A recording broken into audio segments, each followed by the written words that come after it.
Thanks for joining me on episode 814 of the Inspired Stewardship Podcast. I'm Jeff Brown from the Read to Lead podcast, challenging you to reach true success in business and in life through consistent and intentional reading.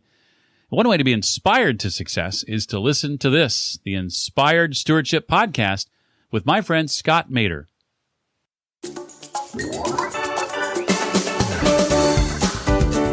But if you think about it, that means there are a ton of things that can actually be used as cues for habits. You can use almost anything as a trigger to help you get good or bad behavior. The truth is, just the smell of coffee could trigger positive action. Not just drinking a cup of coffee, which is a wonderful thing if you enjoy coffee. Welcome and thank you for joining us on the Inspired Stewardship Podcast. If you truly desire to become the person who God wants you to be, then you must learn to use your time, your talent, and your treasures for your true calling. In the Inspired Stewardship Podcast, you will learn to invest in yourself, invest in others, and develop your influence so that you can impact the world. In today's episode about impacting the world through stewarding your talent, I talk with you about how our brain establishes patterns and habits. I also share that almost anything can be used as a trigger for performance. And I give you some examples of triggers that may help you. You've heard me talk about developing your talent, and one of the best ways to do that is through books. But if you're like most people today, it's hard to find the time to read. And that's why today's podcast is brought to you by Audible. Go to inspiredstewardship.com/audible to sign up, and you can get a 30-day free trial. There's over 180,000 titles to choose from, and you can pick one and listen your way to developing your talents via Audible. That's inspiredstewardship.com/audible to get your free trial and listen to great books the same way you're listening to this podcast. In yesterday's podcast, I talked a little bit about triggers and how they can sometimes cause you to waste time. These triggers or cues to behavior and habits and how they work is something that I wanted to unpack a little bit more today. See, the truth is our brains work a lot around habits. You may not realize it, but I would guarantee you that you have literally hundreds and hundreds of habits, behaviors that you just knee-jerk do in response to certain cues. You may not even realize it, but you've got those habits ingrained in your life. And the truth is, it's because your brain works to become more efficient. Your brain wants to save energy and effort and time. And one way of doing that is when your brain notices you doing certain things, it will try to learn and form a habit so that the execution of that becomes almost unconscious. The problem is that we can form habits both around good behavior and around bad behavior that we don't want.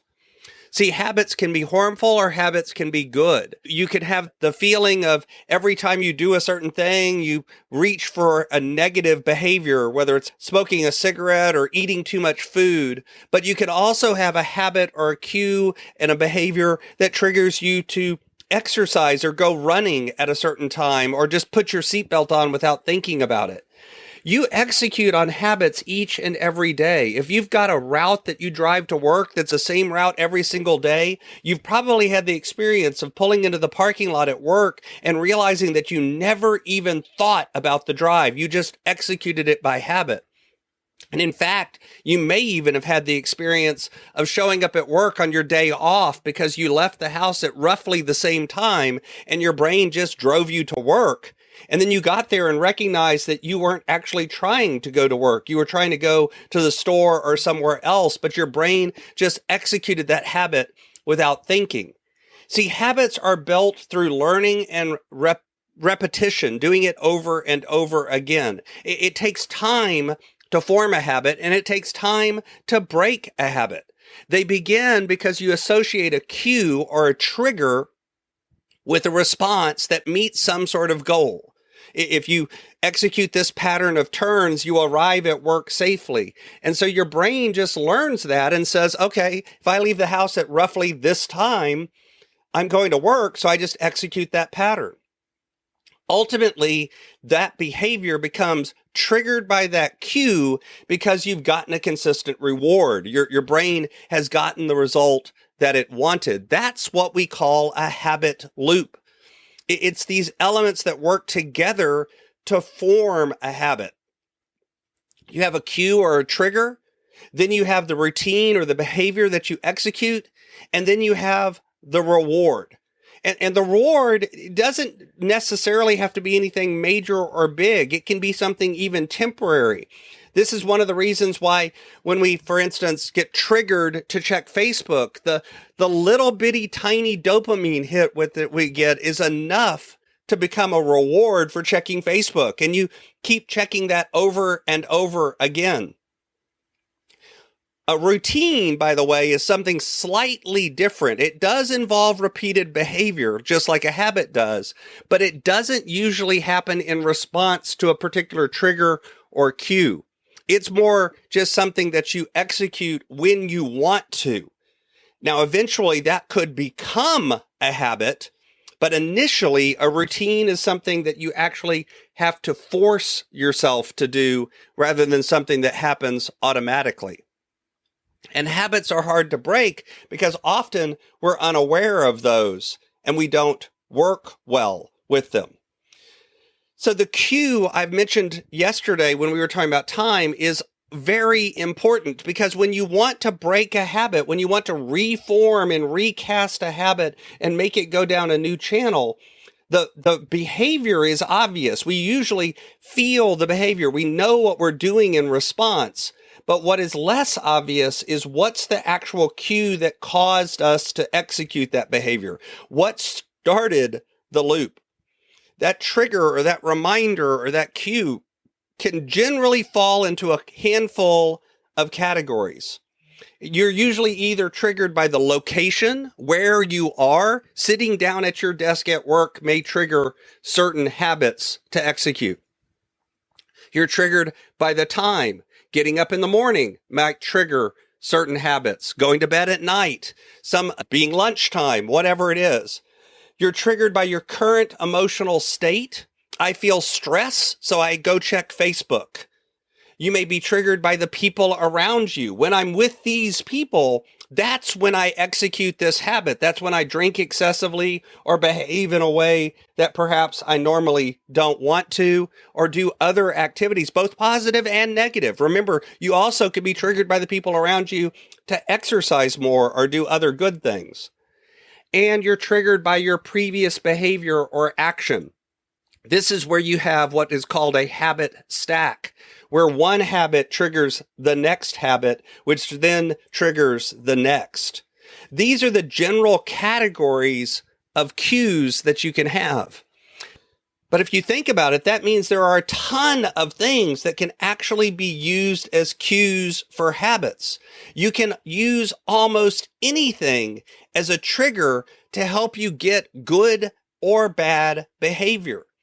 The truth is, just the smell of coffee could trigger positive action, not just drinking a cup of coffee, which is a wonderful thing if you enjoy coffee, but actually using that to trigger, for instance, executing your morning routine and reading and doing spiritual time or other things, where you've built it into a habit because every time you sit down with a cup of coffee in this particular chair at this particular time, you execute certain behavior. You'll notice that almost anything can be set up as that cue.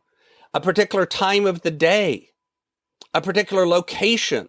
But what you want to do is you want to make it easier to execute. So if, for instance, if you want to read the Bible each and every morning when you sit in a particular chair, make it easy to get a hold of the Bible there. Put the Bible close by.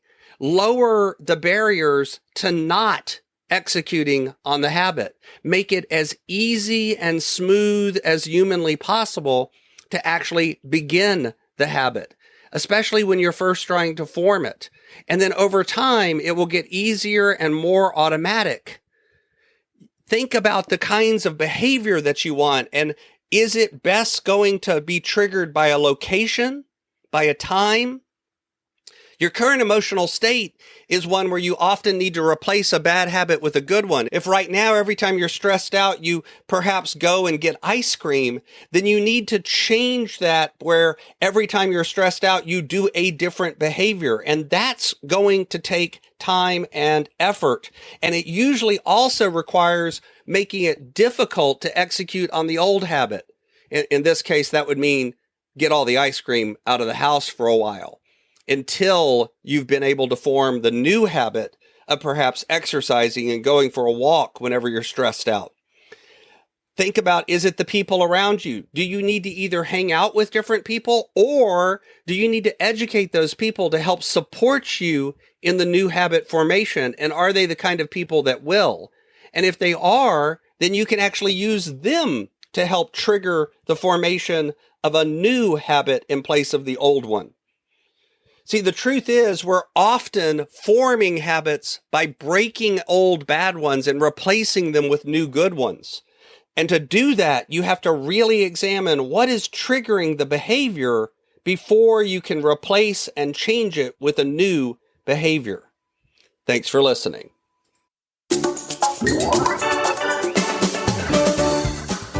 Thanks so much for listening to the Inspired Stewardship Podcast.